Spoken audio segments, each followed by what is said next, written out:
Hello and welcome to another Scoutcast from fantasyfootballscout.co.uk. My name is Joe. My name's David. My name's Andy. My name's Az. And my name's Mark. We did it all right. We got them all in the right order. We were talking earlier, thinking so many of us here that we were going to get the wrong names or even say the wrong names. Welcome back, everyone, and welcome all those of you listening and watching, because we've got a new season and it's game week 1 starting, and it's very exciting. And so basically what's going to happen is we're going to do this every week. Myself and David probably are going to be regulars here, and then we're going to have lots of revolving guests or guests revolving, but we'll keep them stationary, including Mark as well. So he won't be hosting, very much looking forward to it. I'm just going to be a punter some weeks as well. I'm going to be watching in and not actually on the show. It's going to be a weird experience for me. I've got to say, last season when I did that, I really enjoyed beaming in for the few that I missed. But yeah, this season it's going to be David and Jonty hosting, and we've got a whole cast of people to come on, haven't we? I think. Yeah. So yeah, I mean, we're going to just draw up a big old list. Everyone we want, everyone we respect in the game, and hopefully we can get some amazing guests as well, because we had some great ones last season. I said people doing really well. We had people like Jay on, who was great and gave us lots of great advice, and we probably ruined his Christmas by he probably ruined it himself. Harry Kane ruined it, getting rid of Harry Kane, but nevertheless he did pretty well towards the end of the season, and he always does well.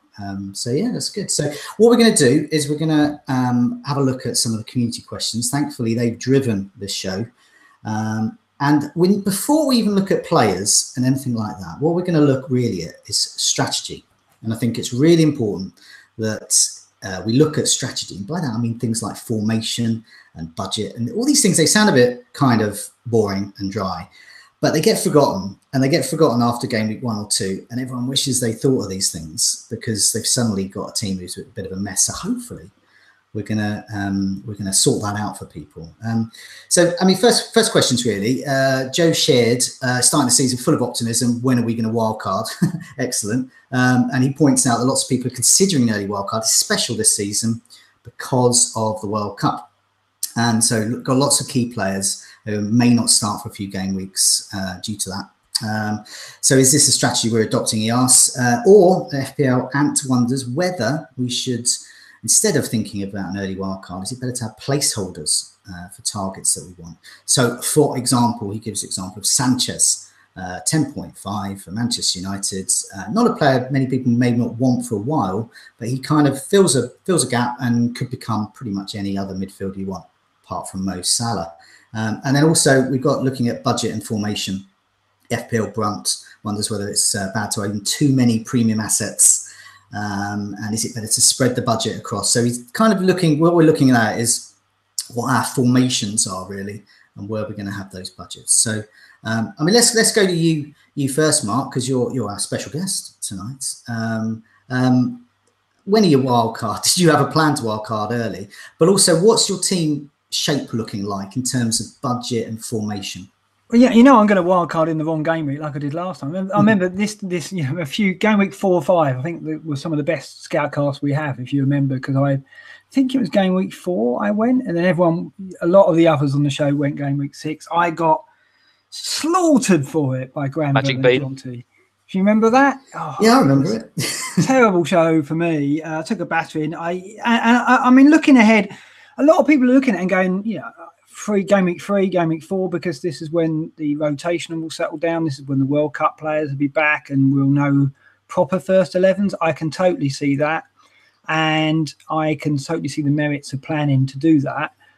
But I always find this a weird thing. Like it's almost like by saying that I'm going to wildcard in game week 3 or 4, you're more or less saying that by game week 3 and 4, my team is going to be horrible and nowhere near optimum. And it almost feels like by planning to do that, you're planning to have a rubbish team by game week 4. So I think it's kind of weird that I'm limited to see what none of us are going to set that up. None of us, I don't think, are going to. I certainly don't look at setting up a team purely for the opening 2 or 3 game weeks. I've always got one eye on a bit more long term, like goalkeepers, example. You're not going to pick a goalkeeper with the wild card in mind. You're probably going to pick a goalkeeper with hope that there's longer term value in who you pick. Like we'll probably go Foster Fabianski as a rotation pair, for example. You're not picking that as a rotation pair and thinking, I'm going to be wildcarding in Game Week 4. You're picking that thinking they could last me the whole season. So I don't think many of us really plan, dead that we're going to wildcard early. But obviously it's there in the background and we know it's a get out clause, a safety net, if you like. So for me, personally, I'm trying to plan not to play it and hope that I get to Game Week 4 with the ability that I can use transfers to get my team in line with the bandwagons and with the optimum kind of setup at that time.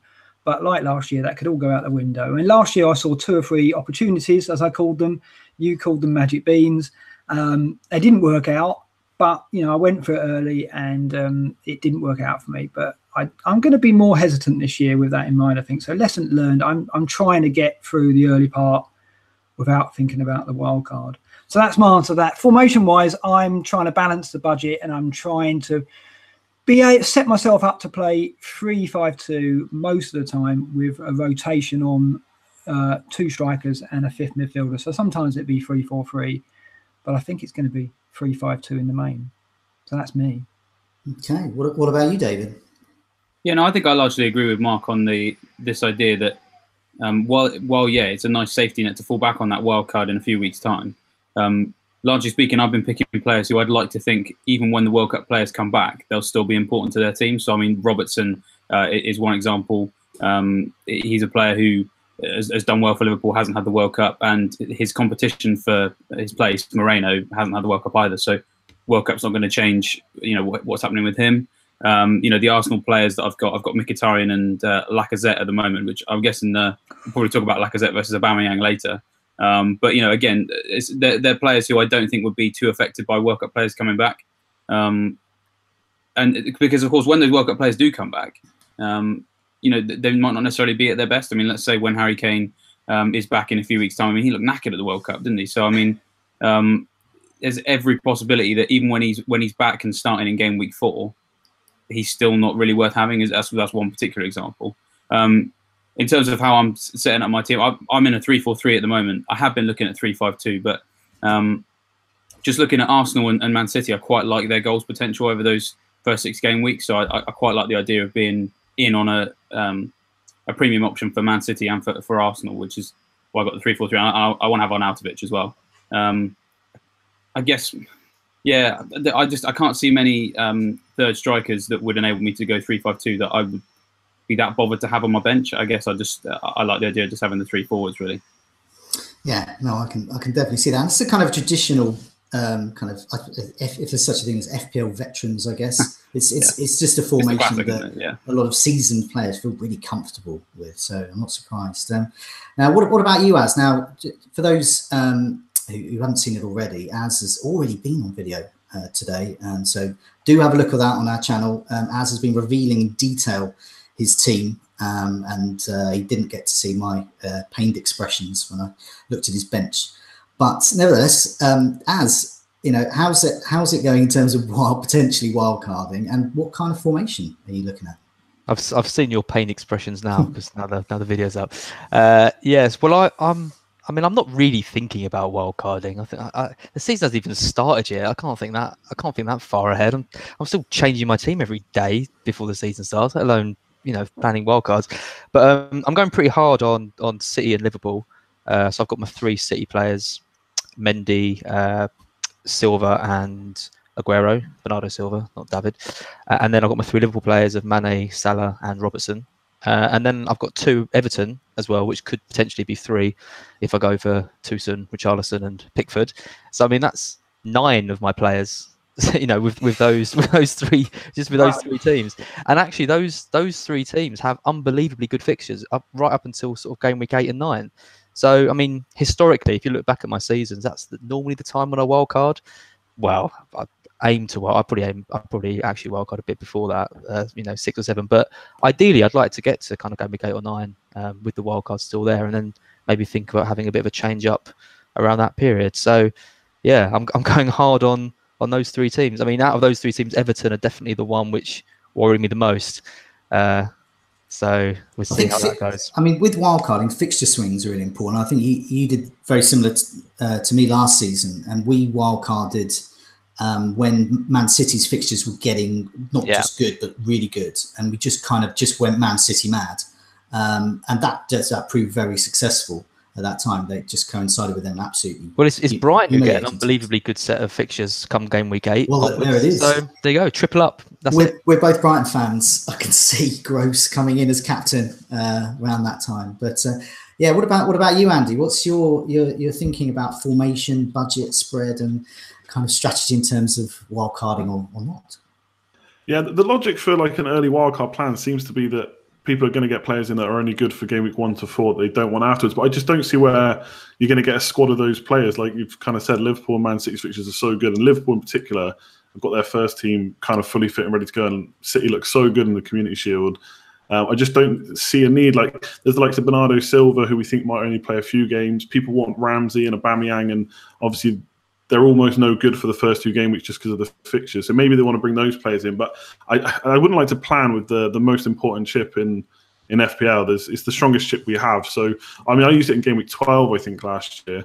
So I'll just hold on for it as much as possible. I think when I build a team anyway, I kind of look at players for the next 4 or 5 fixtures. So I wouldn't probably look too much beyond that anyway, because so much can change, especially early in the season. So for me, I wouldn't plan for it, but it's just have it there as a kind of in your back pocket if you need it. And then formation-wise, I've kind of gone back to 3-4-3. I did what everyone does at the start and started on 4 at the back, 5 at the back, and then as you get closer to game week 1, that goes out the window. But I've hopped onto the bandwagon basically. Josh King scoring a couple of goals in the last game really made me think he's an option now. And I'm not too sure on the 6.5 million mids. I was kind of all over them at the start, and now I'm not. So I'm not really liking 3-5-2 unless I can get some more money in there. So for me, I'm going 3-4-3 at the moment. I think that's probably how I'm going to start.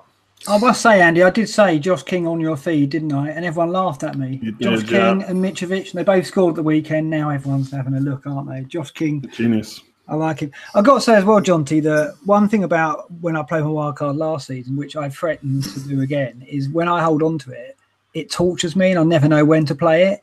And also I find then that I don't make transfer hits because I'm always thinking, I can't take a hit because I've still got my wildcard. So if I really need to take a hit, I should just play the wildcard.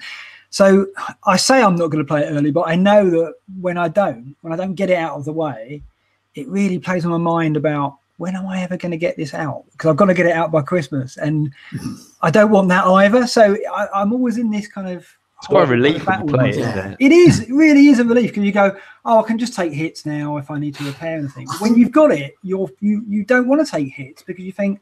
It's not only 4 points weighted. It's like I don't even have to do that. I could just. I think I always find with me with the wildcard, it just feels right. You just look at the team, it just feels right, and often it's during an international break, and that is quite a good time. It's not. I don't think you really get the price rises anymore, but it's quite a good time because you get a lot of injuries and things, and your team starts to look a bit jaded, and sometimes there's a fixture swing after it as well, and those types of things. So you make it sound like falling in love. It just feels like you know. you just know. You know when it's right, and you look into that wildcard's eyes. You see Jason punching there. You just know it's going to work. Yeah. In a way, it's like falling out with love, though. Like sometimes you just look at your team and think, why did I ever think that was worth having? Oh my God! So it's still like relationships, isn't it? Like, well, I mean, what God, talking about that. Mark can tell you all about that when he saw Loftus Cheek and Terence Darby staring down at him. Yeah, Alexander Arnold and Loftus Cheek came in. By the end of the season, was superb England. I know, both in the England squad as it happened. But for me, what I like to do is go fully yogic on my team selection, and I don't even think about players. Well, I kind of do. That's a lie. But I think really about formation and spreading the money. And I was always thinking of an exit plan. I'm such a pessimist. I think every player I've got, how can I get rid of them and get someone better when they prove to be a dud?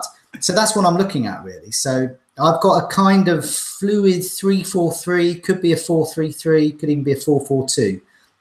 Kind of a lineup there. And I've gone for 2 rotating 4.5 goalkeepers. It just seems to work.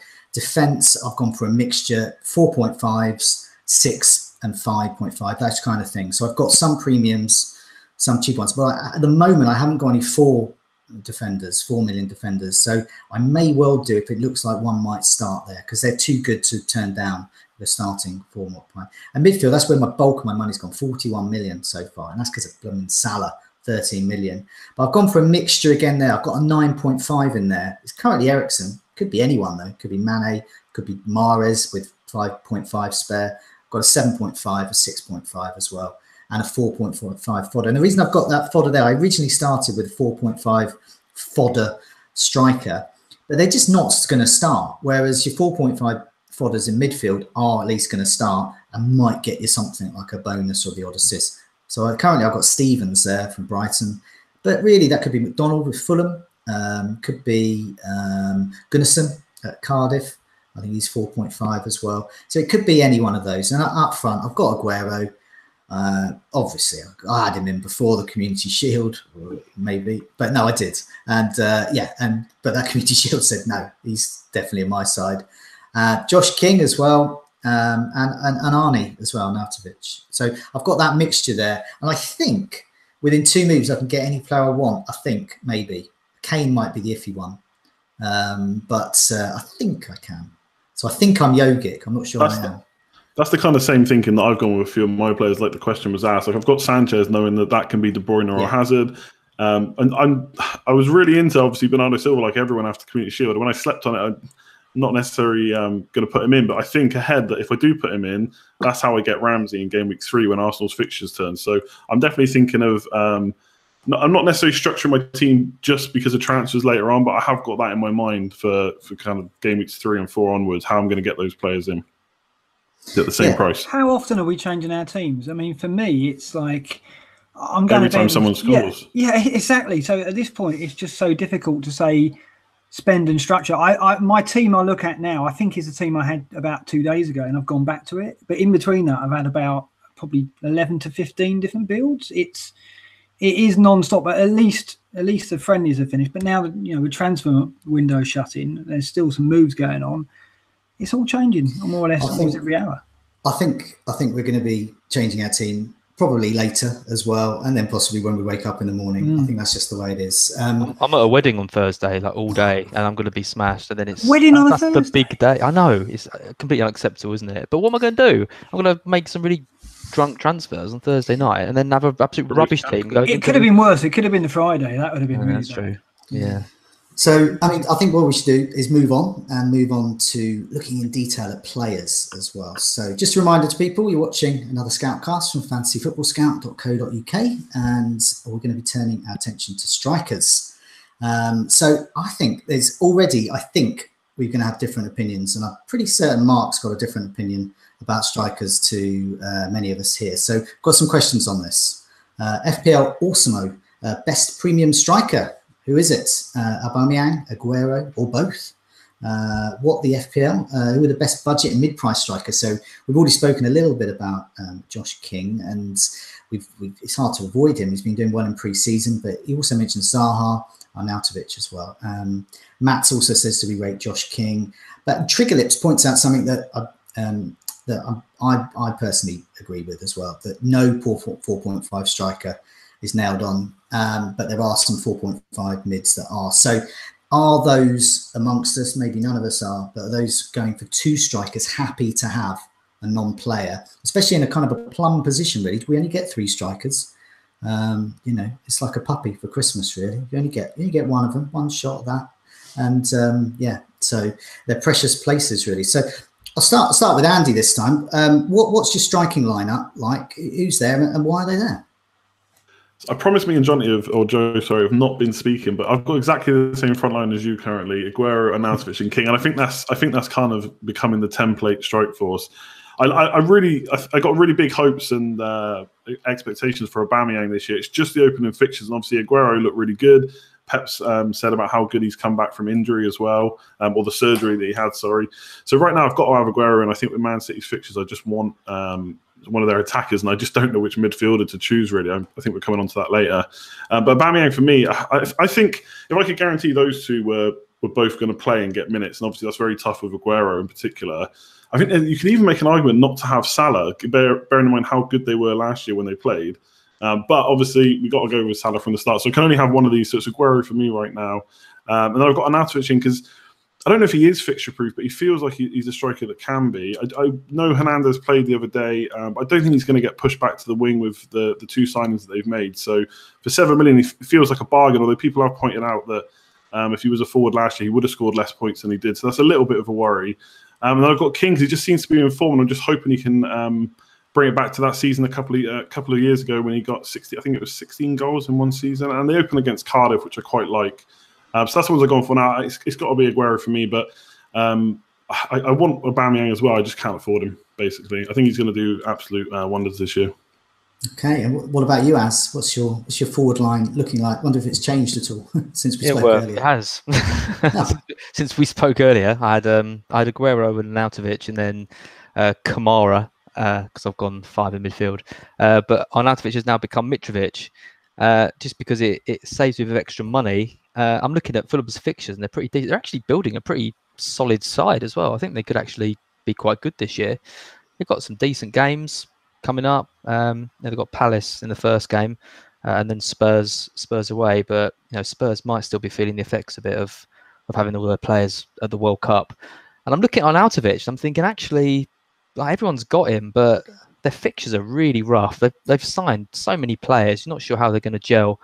They're looking to sign another striker, I think, as well. So if Perez comes in, which is being linked to, or there's another guy coming from Spain who they're being linked to, another striker. So it makes me think, well, where is Arnautovic going to keep that striking spot? Is he going to be shifted back, to the wing, or there's a lot of uncertainty with him? And I think there is a case of avoiding him for the first few weeks. And there's lots of options: King, Toussaint, Mitrovic. And I think if you are looking to, I can't believe there's a template for him in game week 1, but if you are looking to break the template, then I think actually losing Arnautovic and going for someone like that is might be quite a shrewd move.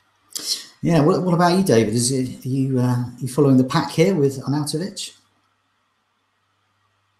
Oh, you're muted, David. Yeah, there we go. Yeah, no, I've got him in as well. For a lot of the reasons that people have said, like, he feels like the kind of player that could be fixture proof. Like, he's one of these players who just has something about him. Like, he loves rising to the occasion. He loves crashing a party, scoring when he's not supposed to. But I can see the argument that Az was just talking about there. I feel like King is probably a bit more nailed on in his position, and their fixtures obviously are much better as well. And you save that 0.5. One player I've actually been looking at, because I don't have King right now, is Ryan Fraser in midfield, because I do like Bournemouth's fixtures, and his chances created last year. He was basically the most creative player for Bournemouth. I'm looking at getting him in, and then I wouldn't feel so bad about not having King. As for the premiums, I think Aubameyang is going to have a great season. Looking at what he did at the first half of last season, the second half of last season, he just looks like a player who's just going to do very well. The reason that I've got Lacazette at the moment is because I think he could match him. From what we've seen over pre-season, he's basically he scored the same number of goals as him. The only difference between the two players is just Aubameyang's had one extra assist. And I think the minutes per goal involvement over the pre-season, it's Lacazette 31.36, Aubameyang 32. So it's like really close. But there's a gap of 1.5 million. The only thing that kind of worries me a bit is that Lacazette he hasn't started as many games as Aubameyang, and obviously we saw last season he tended not to complete 90 minutes quite a lot. So it's frustrating, because I do want to cover those one of Lacazette or Aubameyang, because I've just got this sort of sneaky feeling about Arsenal. They're going to surprise a lot of people, especially. So those two fixtures, obviously Man City, we saw them against Chelsea. They were very good, but Arsenal I feel like could be fresher. We've talked about that a lot over the summer. Like, a lot of their players are just coming straight back in off a good pre-season, not having to think about the World Cup. They've got a new manager, a new lease of life. And then, if they're playing Chelsea in game week 2, are we really that worried about our Arsenal attackers not getting goals in that? Chelsea did look really poor against Man City in the Community Shield, and they've got a new defensive system as well. So having at least one of those two, I think, is worth having. So I've gone for Lacazette because I think I'd need to have Aguero. I don't really think we need to talk too much about what Aguero offers, because we've seen that at the weekend, and he's got all that history. So I feel like maybe having Aguero and Lacazette could be worth having. So you've got currently, the way it's looking, Aguero, Lacazette, and Arnautovic. Yeah, so I'm spending a little bit more in attack than now. Yeah.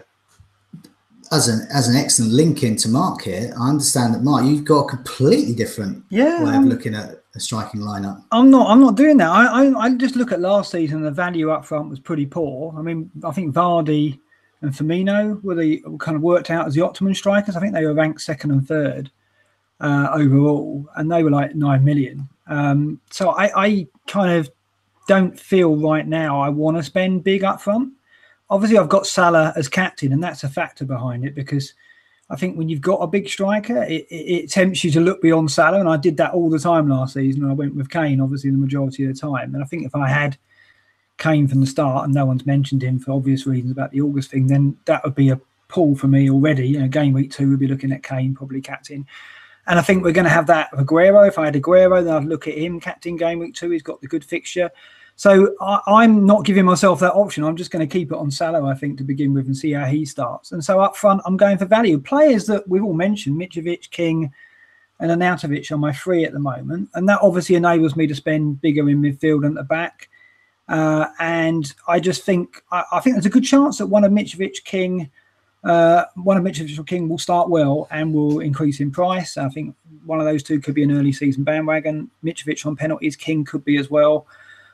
And the thing is with Mitrovic is, yeah, he had a bad time at Newcastle when he was in the Premier League briefly, but at Fulham, he's not a new striker for them. They know how to get the best from him in the games he had with them. So he's going straight into a team and know how to play around him, how to set up with him in the team. So I think he'll do well for them. He's their talisman, I think. I think that's fair to say. 12 in 17 for Fulham. Yeah, exactly. And he gets assists as well, because he plays everybody else in. And I think they are getting a decent team, and they're going to be attacking, I think. I don't think they're going to try and stay up by being negative. So I like him to start with. And that just enables me to have a better balance elsewhere in midfield and defence. I fully expect that I'll have to consider a heavy hitter, but I can see, you know, Arsenal's first 2 fixtures are tough, and it gives me time to see how Lacazette and Aubameyang are going to work, if he's going to do that.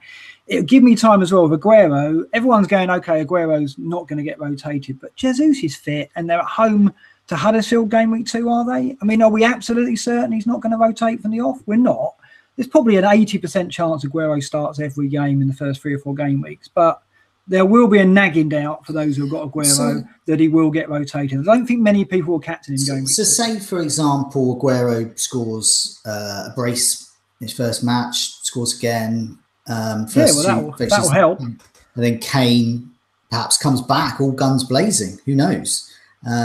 But so you'll probably want to get onto that, whichever of those strikers is doing that. And if you did, which of your current midfielders are you most keen to let go? I've got Mane in there as a double up with Salah, and I look at Liverpool's fixtures beyond game week 4, and they toughen up quite a bit. Right. And also Mane might not be on penalties. Mane might get subbed after 60 minutes in every match because Shaqiri's a factor. So I've kind of got Mane in for the West Ham game with a view that I'll revisit him. And of course, it's like you said, Joe, as long as you give yourself the ability in 2 moves to make the change. So I could go Mane to a 4-5 midfielder, and then Mitrovic to Aubameyang or Aguero. It would be something I could look at.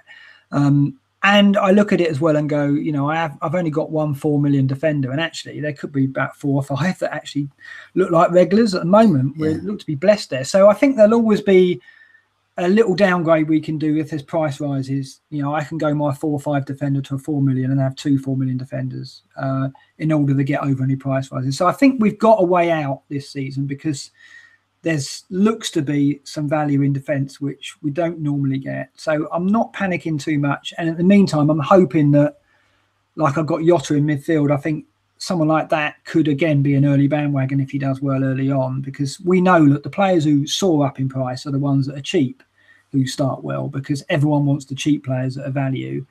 Someone like Aubameyang and Aguero, yeah, they will soar in price if they deliver the goods. So I'm kind of gambling that Aguero doesn't score at Arsenal.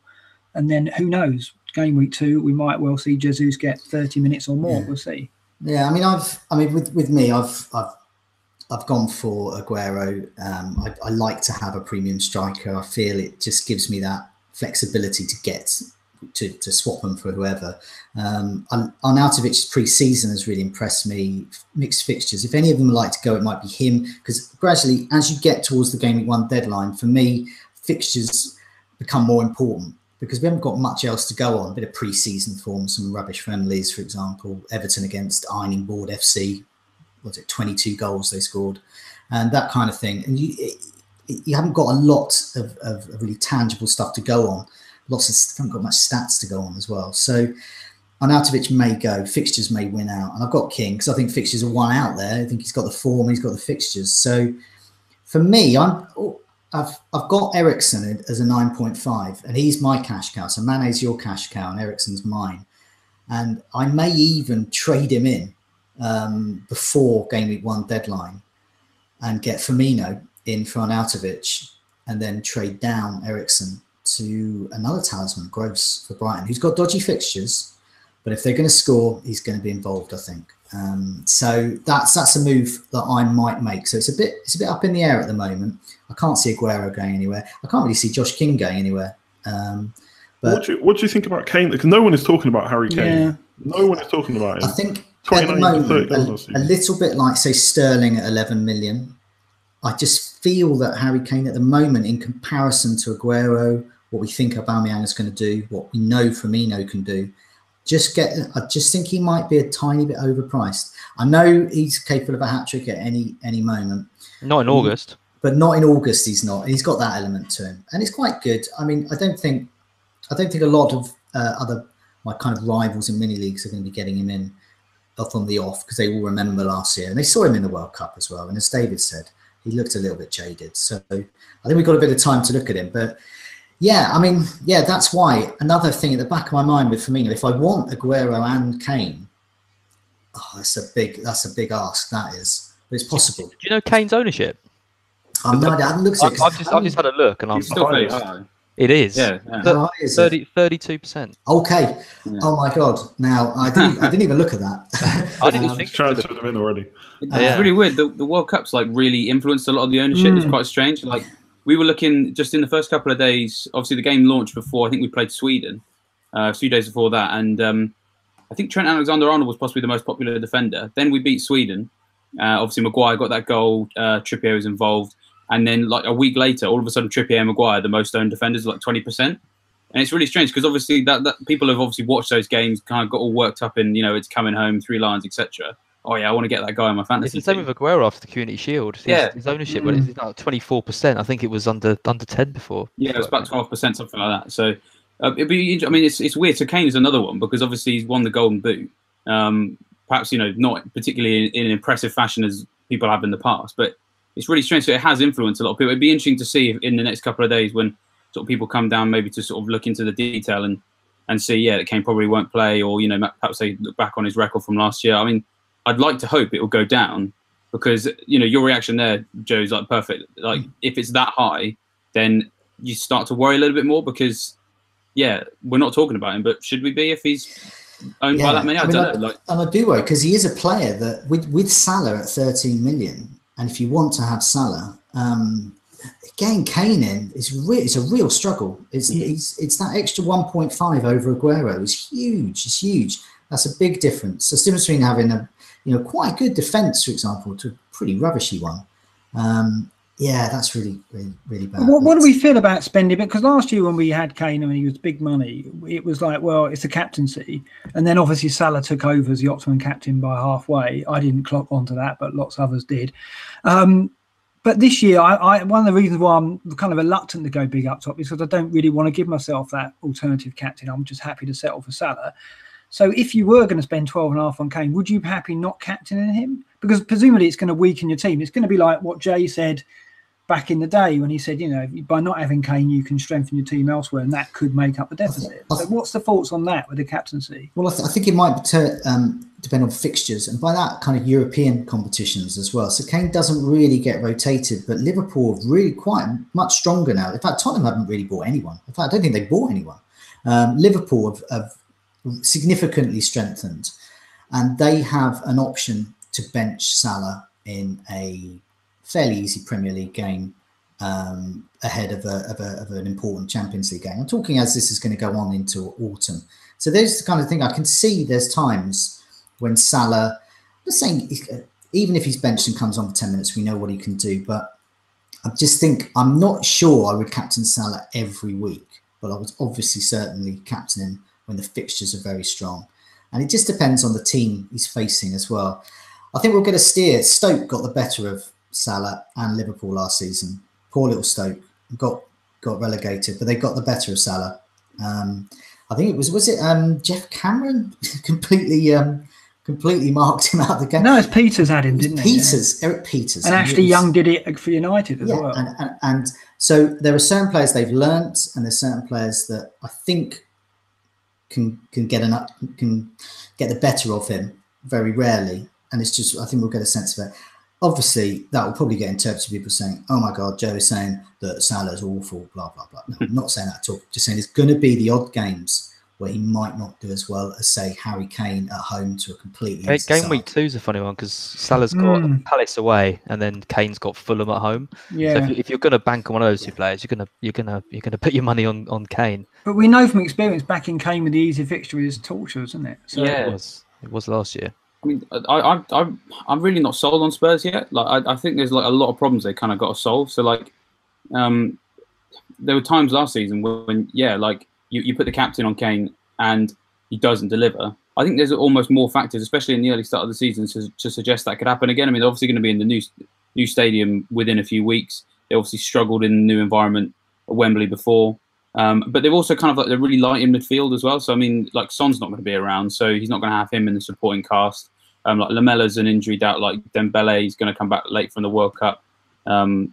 Ali's the same. So, like, there's a lot of moving parts in that Spurs squad that I don't really think that, like, Kane's going to have the support that Salah would have. So it is frustrating because, as you say, Kane is probably going to be nailed on once he gets back because he just doesn't get rotated. But if he's not getting that support, where I guess maybe you have to turn somewhere else, because 12.5 million captaining him when you don't really trust what's around him, it's a difficult decision to do. I mean, I think the discussion around strikers is going to rumble on. I think it's something that we should obviously revisit again next week, and we'll have a much better steer. We'll have one game week's vital piece of information. But I think next, let's move on to midfield. Particularly interested to find out what Mark's midfield is.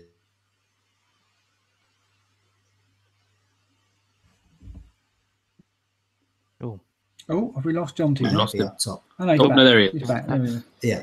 So we need some enablers to do well in midfield. And we also need some premium assets there. So, I mean, how's the midfield shaping up, everyone? And Mark, we'll get Mark to go first because you probably got a very good midfield. Yeah, I mean, this is obviously the reason I'm going weaker up top is because it gives me more options there. I like Richarlison. I think everyone's going to be looking at him because of Everton's fixtures. I mean, he's been in and out of my squad, but I've kind of settled back on him. I had a look at Tosun as an alternative, but I think Richarlison's worth the gamble to start with to see. It's the first time he's had a summer off, so I think that might make a difference. Obviously, Silva knows him. Everton got Bernard. They're looking like an attacking team. They're going to be shaky at the back, so I think they're going to need to score goals. So I'm sticking with Richarlison. And then the option was, do I go for another 6'5"? Because I think there's a few in there that look good. Milivojevic, your old mate, of course, Joe. And also, I like the look of Jota. And in the end, I've gone back to Jota. He's been in and out of my team a lot this week. But I've gone back to him because I just feel that every time I saw Wolves last season and every report I've read pre-season, that Jota has been central to them. Looks like they're going to get Traore from Middlesbrough, which I think is actually going to help Jota because Traore is not a brilliant fancy player. He's not even a brilliant player, full stop. I mean, he's very raw, but what he will do is cause a lot of havoc. He's one of those players that he's so much pace and power that defences can be disorganised by the presence of Traore.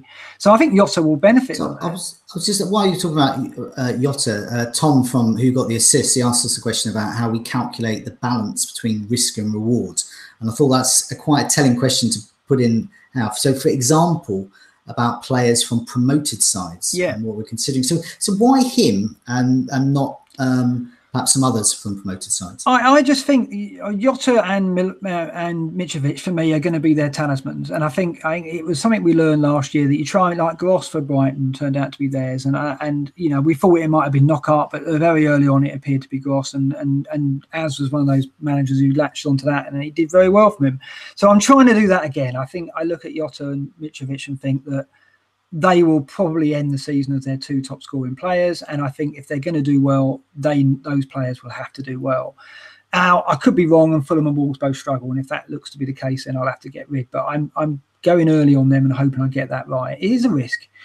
Risk versus, well, they're both 6.5, so I don't think there's a big risk there, and I think their fixtures are good enough early on to warrant it. And also, promoted teams, if they're going to do well, normally start well. It's normally, game week 10 to 20 that there's a dip when injuries start to tell and the squad starts thinning out. I think early on, when everyone's fit and raring to go, there's a bit of optimism. That's the time to take a risk on them. So I'm happy with Jota. So it's Richarlison, Jota, Salah, Mahrez and Mane. I've gone Mahrez from City and I've got the Liverpool double up. So I'm going with the as kind of approach there of Liverpool and City. So it is a strong midfield, and Jota, Mitrovic and King will probably be rotated, although at the moment it's Arnautovic who starts on the bench for me, because I think that Liverpool will get the clean sheet. Okay, so I mean, you mentioned the Liverpool mids there. So one of the questions that Ian Walker and Subu Abdvadka has asked is Salah enough? And is that what you're thinking there? Because we saw last season that Salah's ownership so huge that simply owning him, and sometimes even just captaining him, is not enough. You need a Mane or a Firmino as well to also tap into getting the assists and the goals. So is that part of your thinking as well? Yeah, it's a bit of that, but it's also a bit of I don't know which second midfielder from Man City to go for yet. So actually, if I had a choice, I probably would go Sane, but I've got a little bit of cold feet on that. So Mane's a safe bet. He's going to start against West Ham, and he's going to probably have a goal threat to rival Salah. Whereas I actually long-term think Sane will be the one that I go for as a 9-5, or maybe Eriksen when Spurs' fixtures level out. So I don't see Mane as a permanent deal, if you like. He is someone that I think is going to be hanging on. He's got to start very strongly to stay in my squad, I think, because either I'm going to need to upgrade my forward line or I'm going to go to Sane or Eriksen, I think, because I think that Mane will get subbed a lot. I think Shaqiri will be a threat to him. And if he's not on pens, then the pre-season hype will probably die down a bit. So at the moment, he's just there because I think in the first 2 game weeks, he could do okay for me. Certainly better than Mane or than Sane or Eriksen. Okay, so I mean, you've got Mahrez there amongst the Man City. Now, FF analyst Nick asks, is Bernardo Silva now the best City midfield option to start the season? And this is on the back of his the comments that Pep Guardiola were making about him, pretty much saying he's nailed on until his form completely drops and everyone else gets better. So, I mean, that looks like he's going to get the first few games. David, coming to your midfield now, is Bernardo Silva there? And who else have you got? Yeah, Bernardo Silva is there. I did have Mahrez before, but yeah, then when Bernardo Silva did quite well in the preseason games prior to the Community Shield, and then obviously watching the Community Shield, perhaps comments as well.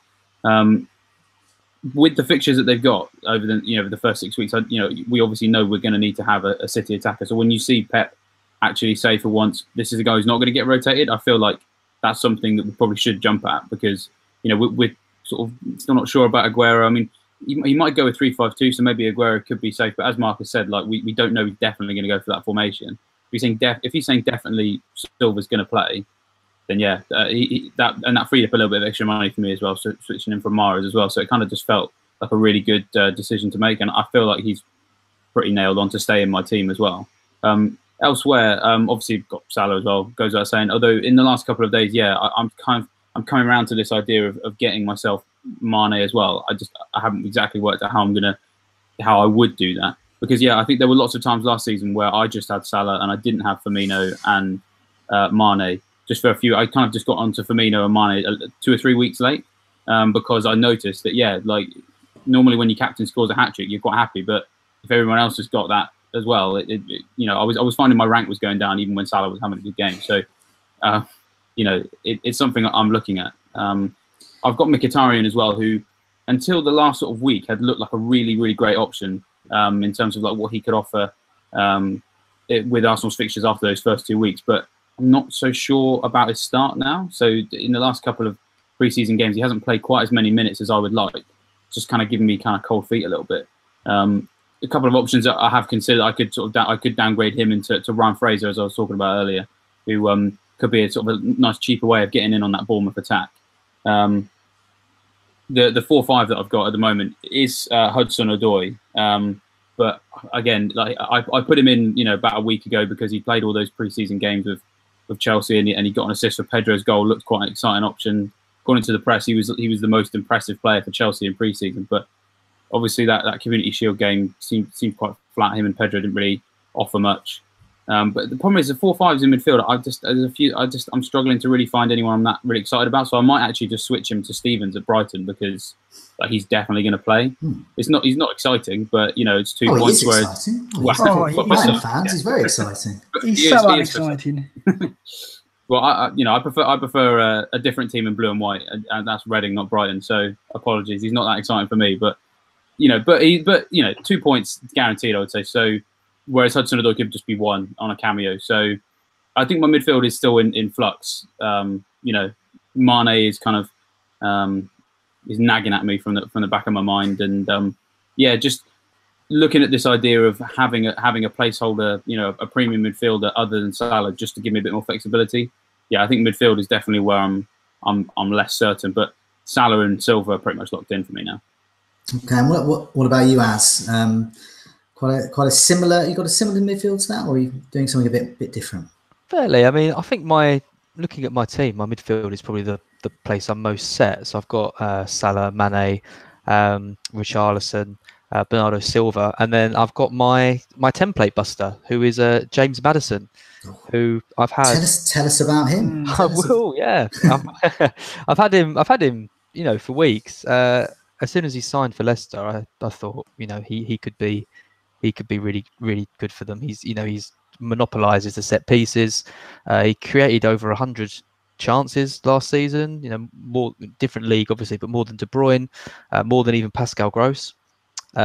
He probably won't wrestle penalties off Vardy unless he misses a couple, but he's that kind of player. And I was talking about in the video we did earlier. He shoots a lot. I think you said he shoots every 30 minutes or something. His attacking stats are amazing. His assist rate potential is really good. He's on corners. He's on free kicks. He's that kind of central player to the team, a bit like Sigurdsson was at Swansea a few years ago. And they're the players that really excite me. So I'm really looking forward to seeing how he does for Leicester. And if pre-season's anything to go by, then I think he's going to be absolutely fantastic. So, yeah, excited about him. There's quite a few, as well as FPL, many people play the Sky Fantasy game as well. And it's worth pointing out that you get, with that game, you get different captain for each match day. And with just Manchester United against Leicester, and people are not so keen on Manchester United. I know a lot of people are playing Sky, have been considering Maddison as well. So we know the team sheet there. So I just wanted to add that in as well for those playing the Sky game, that Maddison could be a very differential captaincy option there for that opening game. The thing is, for me with him, I considered him instead of Jota, but whereas Jota is settled in that Wolves team, they played with him last season, he was key man. Maddison's new at the club, and also I just want to see Leicester without Mahrez. I know they didn't have Mahrez last season for a spell and they did okay, but I just want to see them for a couple of games. And so Maddison is one I want to scout for sure. I've had Jota just above him. It was close though. But yeah, I think as he could be onto something there, but I'm hoping Jota outperforms him. The 6.5 options I think this year are particularly strong because you've got Jota, Richarlison, you've got Sessegnon, who we haven't talked about at Fulham, who if he plays up front like he did last year, he could be really strong. Then you've got Maddison, and you think that's why I've got 2 of them. I think go for 2 6.5s and gives you better flexibility to see who starts the season strongly, and then you can pick the ones that you think are going to do well. And what about you, Andy? How's your midfield shaping up? Yeah, so I got most of these players. Richarlison and Jota are my 265s right now. Salah, of course, and then I've got Sanchez right now. But I know. Something different. You're daring to be different. Yeah, but it's just every time I look at him, all I can see. It's like Homer Simpson. All I can see is Mane and £1 million. I just don't think I'm going to stick with him, to be honest. I think he's going to do. I think he's a good option for the first game week because Leicester are without Maguire. He's going to be. If you want to say, he's going to be the talisman for Man United. Lukaku and Pogba are going to be back late, maybe not even playing. So he's going to have to be the man to kind of do it. He's always hungry for success, wants to do well. He's going to have to be the one in that team that drags them forward for the opening couple of game weeks, I think. But I just think Mane plus 1 million is just going to do more for my team. I'm finding it very hard not to triple up on Liverpool and City in some way. It might not be all attackers for Man City. I've even looked at 2 I looked at Edison and Mendy, and just not even trying to think about the Man City midfield for now. But yeah, that's my midfield currently. But I think I'm probably going to put Mane or Eriksen and just spend that million elsewhere. The thing with Sanchez, I'm not going to captain him. So it's 10.5 million on a player who just hasn't done it at Man United yet, and has looked a bit ropey since he left Arsenal. So it would be more of a kind of, I'm a Man United fan, I want a Man United player, rather than I'm absolutely convinced he's going to do well. So yeah, like you guys, I think a lot of you considering Mane, I'm definitely looking at him too, especially for the first 4 games. And the thing I like about Liverpool, they're almost a gift to FPL. They very rarely rotate. Yes, they've got Shaqiri, Lana I think is back fit now, Milner and stuff. So they've got the players now to maybe do it a bit more. But I don't know how often they're going to do that at the start of the season. You're probably more likely to get him 4 starts for the first 4 games, but maybe, yes, he'll come off on 60, 70 minutes possibly. So I really like Mane, and I just think triple Liverpool and triple Man City just looks like almost a no-brainer at this point. Yeah, so I mean, well, my lineup's very similar. The only name that I've got Eriksen, but none of you have there. And to be honest, he could become anyone. I just like, as I said, I like the 9.5 role. He could become Mane. He could be downgraded. Beef up my attack a bit more, forward line. I've got Bernardo Silva as well. I agree with David. Press conferences are really important, I think, this time of year. We get pre-season friendlies of interesting, and they can give us detail. But then when you get a manager like Pep Guardiola saying that, I mean, really going for it, the compliments. And it's backed up, really. So Silva in the Community Shield had 19 touches in the final third, so that was more than any other midfielder there. Riyad Mahrez was close and played less minutes. So I think Mahrez is the better option, but he's obviously 1.5 more. And I've got Richarlison as well. Once again, I'm a stats man, and he had twice as many headed goal attempts as any other midfielder in last season, which was amazing. And only one of those chances led to a goal. So there's something that I've spoken earlier to about as on plug for other videos as well. Do look at our channel for that. But yeah, we mentioned that before. It's quite amazing. He's got amazing stats and an utter failure to deliver on them. He's an entertaining player to own, though, isn't he? That sounds exactly like the player I want to fall into that trap with. So Bernardo Silva, Eriksen, Salah, obviously, Richarlison and Stevens. I've got a mixture there. I want Mahrez, I want Mane, and maybe, I don't know, Jota I'm a wait and see on, really. I mean, if he ends up in my team, I'd be okay, I think. But I mean, after getting Ebanks Blake in from Wolves many years ago, people remember how prolific he was in the Championship and how utterly useless he was in the top flight. I know people are looking at Wolves as if they're like AC Milan or Inter Milan or something like this, who are just suddenly, some top flight European side that are just catapulted from nowhere into the Premier League, and they're the ready-made article. They're not. They're a Championship side. They've got a bit of cash and they've bought some players. We don't know how well they're going to gel, and we don't know how they're going to come up against some pretty tough sides week in, week out. So I'm reserving judgment a little bit on Wolves. I'm not saying they're going to be my kind of team I'm going to hate on. They do play with wing backs, though. But they do play with wing backs. Very appealing. On paper, they look like they're going to do well, but we don't know. People are saying that Wolves are going to take the Premier League by storm with such unbelievable certainty, and it just strikes me as odd because they're a promoted side, and promoted sides don't tend to do that. So who knows? Maybe they. Yeah, I don't think they will, but I think we look at Wolves and Fulham and think they're going to attack or try and play football, at least to start with. They might find that doesn't work and they have to go more the Cardiff route. But I think of the three, I think we're looking at Wolves and Fulham and thinking they might play a bit of football and score a few goals. So I think that's the hope. But absolutely, I mean, typically they let us down, don't they, these promoted teams. But I just thought I'd go for it with Jota. I think he could be worth it. He could be a real bargain. Well, thank you all for telling everyone about your midfield. I mean, I think we got a bit of a template there, but I think we've got a few differentials amongst ourselves. So it'd be interesting to see who does well. So I think what we're going to do next is time to look at defensive options as well.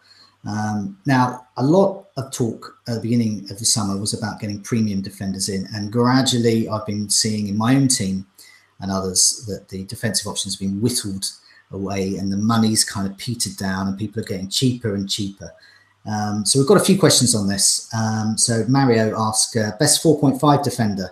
So he's highlighted Cedric, who it looks like may actually play against Burnley this in game week 1. And he's mentioned Daniels as well, Tompkins at Palace, FPL Fredo. So he's looking up the price bracket a bit. So when buying a 5.5 defender, there's lots of 5.5 defenders around that look quite good. What do they need to do to justify their price tag, to prove they're worth $1 million more than these 4.5 ones? Or do we think it, and also he brings on, because David Luiz is 5.5, and do we think it's too knee-jerky to dismiss Chelsea based on their quite poor performance in the Community Shield? And he points out they're playing against City, basically. So, who make a lot of teams look quite poor. So he's thinking, I guess there he's thinking a bit about David Luiz. Shivan asks who are the best goalkeepers to go for, keeps it simple. And Siniki, is it better to spend big at the back? Can premium defenders play every game week? So I'll go with Andy first here. So what's your defensive lineup and your goalkeeper situation looking like, and some of the reasons for those picks? Yeah, I think just the Chelsea point, first of all, I think, like you said, they were playing a City side that looked like they just picked up from last season and just started again this season.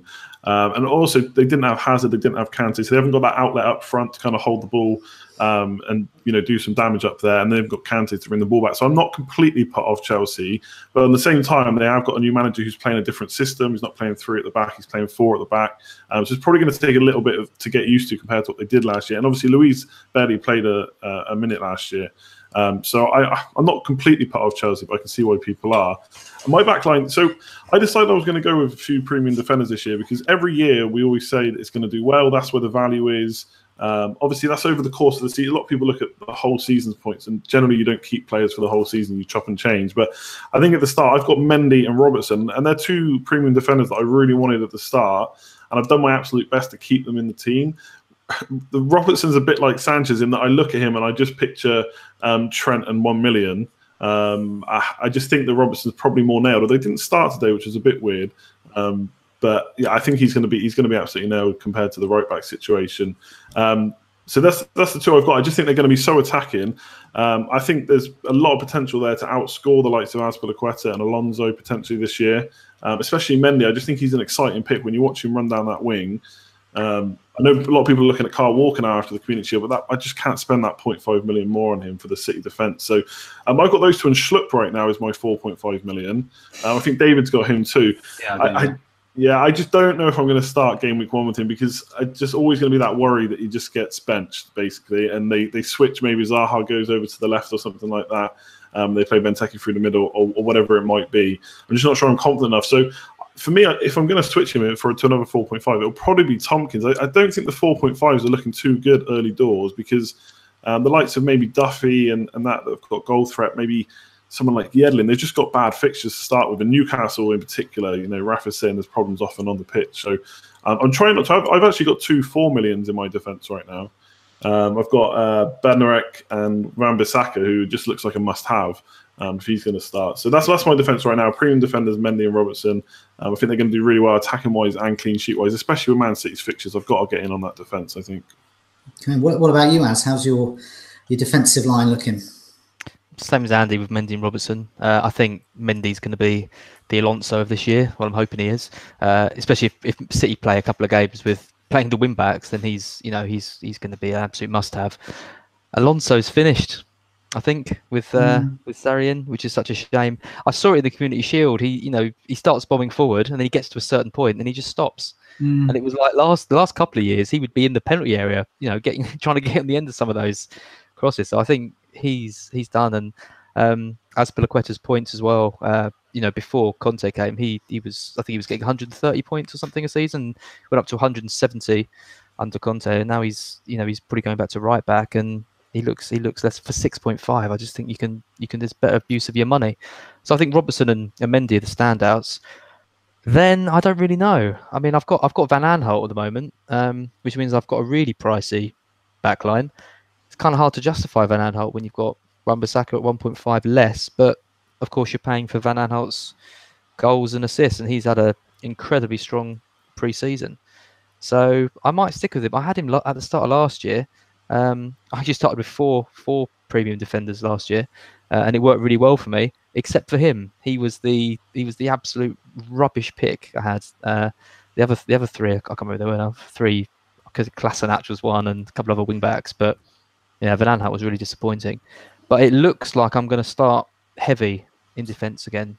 Robertson and Mendy will definitely be in my team, barring any injuries. And then I've just got to decide who I go for. I know we talked about it earlier, John. My bench is a shambles. I'm like Andy. I've got two 4 million. I've got Sciletto because I'm just sure that Bruno, he's 37 years old. He's not going to play week in, week out for Brighton. Sciletto is going to get that place if Brighton don't sign another right back. So I don't know why you wouldn't pick him and Wan-Bissaka at 4. They seem like two good picks to me. I mean, my only thought with Bruno is I think there must be something to do because he's the captain, he's very experienced, etc., etc. So I just got a feeling that he's playing because they've got a lot of new players they're trying to bed in, and I think they need that kind of stability. But I agree, I can't. Bruno, he's getting on, and I don't know how many games in a row he's got in him. So he may be rotated on and off, which is not what we want, but it'd be quite good if he was rested for a few months and give the 4.0 options a go. The trouble is, Sciletto is a terrible footballer. Oh, he doesn't look like a player, does he? He is so bad. He's the pirate of Brighton. But I remember him against Liverpool in the last game of last season. I mean, he just didn't he didn't have a clue what he was doing up against Mane and Salah. He's like Paulo Wantrop as a fullback. It's like he runs with it and he doesn't know where he's going, but it might end up in something amazing, but normally doesn't. He's very attacking. Like, he gets forward a lot. If he does actually get that place, I think he could actually be a really good option. I just think Brighton, we've got to sign someone in that position. It's just such a glaring weakness in our squad. So I'd be amazed if we didn't sign a right back before Friday. And Bruno's actually played there loads of pre-season. Like, if we're talking about how old he is, yes, yeah, I wasn't 394 minutes, I think it is, and that's. I mean, Sciletto is a 250. So I mean, Bruno has played a lot more. So I don't know if that indicates that he is the first choice, but maybe, as you say, indicates that they need to recruit them. He's a fit guy. He goes to bed at 8 o'clock and he does all yoga, kind of like Ryan Giggs is going on about. He really, really does look after himself. So you never know, but I think after a couple of game weeks, it's going to take its toll on him, and then Sciletto's going to come in surely. so, I mean, how about you, David? Have you got 1, 2, or none of these 4 million kind of bench foddery defenders? How's your defence and goal situation? Well, first things first, I think that the three of us need to set up the Robertson and Mendy fan club because I'm in that one as well. They're two options that just I can't see any alternative to them. As the guys have just already mentioned, Mendy especially. If you look at what he did last season, in the minutes that he had, he was far and away minutes per everything you want out of a fullback was better than Walker. So I think it was minutes per successful cross, 45 minutes to Walker's 557. We always say Walker's delivery is not great. There's the numbers to prove it right there. Chances created, 1 every 40 minutes. He was shooting every 70 minutes. That's kind of exactly what you want. As said, he could be the new Alonso. As for my cheap players, though, Wan-Bissaka, the second he completed, I think his 3rd or 4th start, he was straight in because Palace is a defence I really wanted to cover. I mean, the end of last season, I think last 9 game weeks, the only team that kept more clean sheets than Palace was Liverpool. Well, obviously, we know are very good. So for Palace to be keeping that sort of company, they're a team with the fixtures they've got. I wanted to have them. I've actually said several times, if I could have all 5 Palace defenders, that would be great. I'd love that. If I could have. But it might not be great, David. It might not be. Well, they're all just kind of players that if they were all at different clubs, they would all be within my thinking because what they all offer something a little bit different. So obviously, Van Aanholt offers you the goals. Sacco can get you some bonus. Tompkins has got goal threat and he's 4.5. Wan-Bissaka's 4 million. I've got Schlupp as well. Obviously because he could be a great out of position asset. Yeah, they've talked to some signings the next couple of days, and Benteke coming back in, that might shift a few people around. So yeah, in the interest of sort of like playing it too risky, I might just go to Tompkins because we were talking the other day, Joe, about the goal threat that Tompkins has got is very good. So I mean, I wouldn't be losing very much, I don't think, in switching Schlupp to Tompkins. I think you need to go for the triple up Palace defence. Yeah, I've got to walk the walk, haven't I, after talking the talk with Palace. And what about in goal, David? Who have you got? So I got Foster and Fabianski. Again, like first looking at the fixtures, and then when Foster came in, like the rotation that offers is just nice. It offers plenty of money elsewhere. I did think about Ederson as a set and forget. I think if you're going to get a set and forget in goal, he's probably the one to go for. Though I think is his wife pregnant, possibly about to give birth or something. So I mean, I don't know if that would give him some time off. So maybe Bravo would come in. I'm not sure, but I mean, one person we haven't talked about actually is De Gea, who obviously is quite popular as well, and it's really frustrating because he kind of looks like the only the really sure way of like having a Man United defender, because they're just like their back four is like a mess in terms of fitness and rotation. Like Darmian's played like loads of game time, but like come Saturday could be a Juventus player. So then who's playing a right back? It could be Lindelof, who, as we know, is terrible at right back. So I mean, it's tricky because he's so highly owned. We know United can keep clean sheets. So like, are we all missing a trick by not getting in on that? But can we really afford De Gea at 6 million? Like, it's a dilemma that I'm still kind of dealing with, really. No, I agree. I mean, it's a dilemma I'm facing as well. With Manchester United, because of their fan base, they are just so popular. Who knows why around the world? But that means their players are as well. So it means that De Gea is once again the most popular goalkeeper, and it means all of their players across the board are going to be really heavily owned. And so as soon as they keep a clean sheet, if you haven't got a Manchester United defender or goalkeeper, you're 4 points down. And you notice it when you look at some of these websites which show your kind of predicted rank or the predicted score and the predicted average. As soon as that final whistle goes with Manchester United, the predicted average just shoots up if they've got a clean sheet, and it's really horrible to watch. But yeah, so I'll come to mine picks in a minute, because I've got a Manchester United defender I'm not happy about. But yeah, Mark, what's your backline and goalkeeper situation? Yeah, I've got Robertson, Mendy, of course. I do think I think Van Dijk. Unfortunately, I think Liverpool got Van Dijk and Robertson, who probably could be two of the top defenders. Will be two of the top defenders this season. But we're probably not going to get both in because we want to leave ourselves open to have two attackers for Liverpool. I did have Robertson and Van Dijk. I had them both in one of my builds, but I just made the decision that I need to give myself the flexibility to have Salah and Mane or Salah and Firmino at some point. So I didn't go for it. But I think Van Dijk is an alternative to Robertson if you really want a differential. I think he's got goals in him, of course. We know he can get bonus. And people have said around Champions League games, Robertson may be a rotation risk, and Van Dijk certainly won't be, I don't think. So I think he's worth considering, but I think Mendy and Robertson, like we've said, has got to be the default. I've got Wan-Bissaka, of course, as 1.4 million. I do think, as I said earlier, I think there'll be more to emerge. I think Bednarek could hold his start maybe if Southampton keep three at the back. Skeletto we've already talked about. Peltier at Cardiff, if Cardiff look like they're going to be strong at home, and I think they're going to be defensive. And they're on set pieces are going to be key for them. Peltier could help with that. So I think we're going to have 3 or 4 good 4 million options throughout the season, throughout the start of the season we can turn to save some money. But I've gone with one. My 4 or 5 defender at the moment is Adam Smith, because I just think that I've looked at it pre-season. Bournemouth are playing 4 at the back. They're not playing the wing back. So Ryan Fraser's not going to drop in there. I think Fraser's going to be playing out wide or even the number 10. So I think that Adam Smith's going to start at right back. I think he's got the legs on Simon Francis.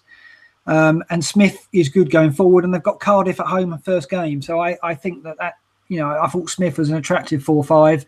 And their fixtures long-term for the first 10 game weeks are really strong defensively. So although they're not a good team at the back, I think that he could get me a few clean sheets and hopefully some attacking returns. And then I've gone Ben Davies. No one's got a Spurs defender. And I want Trippier when he's back in the team, definitely. I mean, when Trippier is back, I think he's going to start more often than not this year. I think he's obviously going to be very popular. He has been because of the World Cup. And I don't think Aurier is going to get many starts. So I think that Trippier will be the one that we move to. But away at Newcastle, home to Fulham, I like the look of Ben Davies. I think we don't know how Spurs are going to start the season. I think they might be difficult to break down. And I don't fancy Newcastle very much to score in that game. I think Spurs could win that by a 1 or 2-0 margin. So I've gone Ben Davies because I think he's a player I didn't have last year. I regretted it. And I think he could start well. So I've got a strong defence, and I'm probably going to start Mendy on the bench because I think Arsenal will score, and go Davis, Robertson, and Smith as my first three in the 3-4-3 or 3-5-2. Yeah, no, I mean, it's interesting you said Davis. Davis did briefly come into my thinking, but I just thought, I've had him for periods last season, and I know what happens with Davis. He gets you one good score, gets you a few clean sheets, and he's gone. He's rotated, and he's rotated in the most annoying games, really easy home games against really easy sides. It's horrible as an owner, and I just didn't want that really. The way Tottenham set up, Pochettino set up his side as he did with Southampton, the fullbacks, the wingbacks are very, very busy and active during matches, and they need to be rotated. And so I haven't gone with him, but I think you're going to get a couple of good games out of him. And the good thing about him is you can free up some money, because Manchester United they play Manchester United in game week 3, and that's almost like a nice time to offload the odd Spurs player. So I think he's quite a nice cash cow. I mentioned Eriksen's my cash cow. You've got Davis, he's quite good. Yeah, for 4 million defender emerges, you've got 2 million spare there, which is quite good. So I mean, with me, I haven't got Mendy. I'd like Mendy, but I was like put off that I'd probably bench him, and I'm not keen on benching 6 million defenders. I'd like to play them. He could do well. Arsenal defence but look solid in pre-season, but so I've got Robertson. He was one of the first names on my team sheet there, and I just like the guy. I just think he was great. He got me an incredible score the final game week of last season. Maybe that's clouded my judgment. I just think they've got clean sheets in him. He's got bonus attacking points. I've got David Luiz. He looks like he's going to start. I don't know for how long he's going to start, but I'm fairly certain that he's going to do pretty well there. And at 5.5, I think that's great for a Chelsea defender that's starting. I think I'm going to go into the season with him.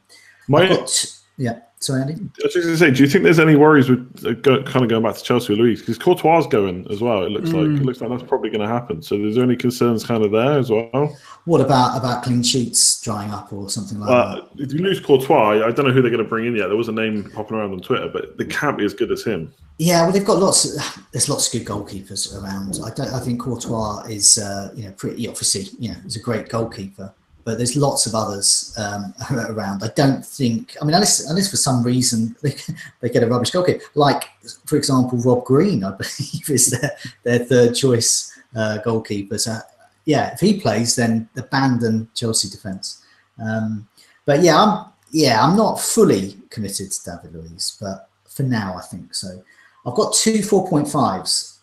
I've got Tompkins and I've got Willy Bolly from Wolves. So I have dipped my toe into the murky waters of Wolverhampton. Right, why have I got Tompkins? Because last season he had 20 shots in the box, which for defenders is really good. And he scored 3 goals as well. I just think he's quite an exciting player in fantasy terms, because he could score it. He goes up for these set pieces. So attempts from set plays, he had 20 as well. So every attempt is a shot in the box there. So he is your man there for corners. So that's quite exciting from a fantasy point of view. I quite like that. I could downgrade him to Wan-Bissaka, but it looks like he's definitely starting.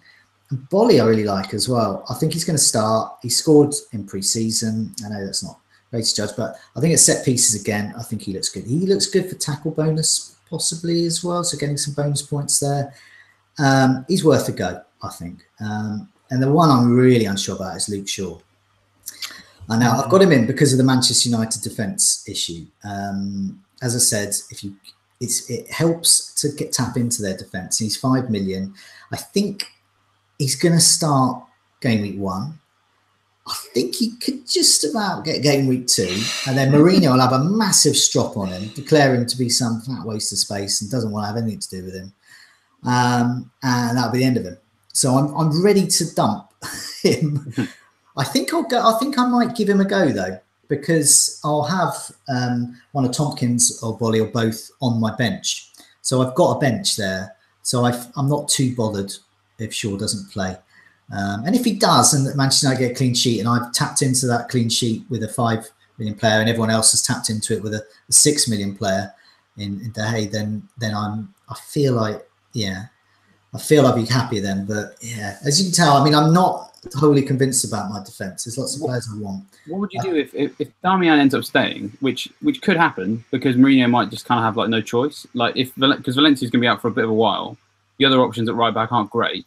If that was to happen, like, would you just switch to him because he's the same price and he hasn't got that threat of rotation? I mean, the thing with Mourinho is he pretty much hates most of his players. And That's true. I think on his hateometer, so Mourinho in his mansion, he's got this hateometer, and it goes like Luke Shaw, Darmian, Pogba. I mean, all of them are going to get it.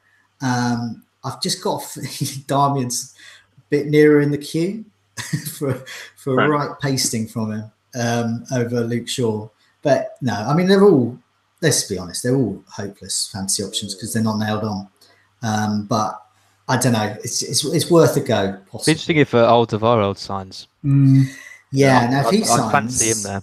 Yeah, I mean, I think, I challenge Mourinho to have a go at him. Blimey, I mean, he gets these players in and then just has a right go at them, and then expects them to, hey, why aren't you performing? You know, it's not like your manager's just told you you're hopeless or something.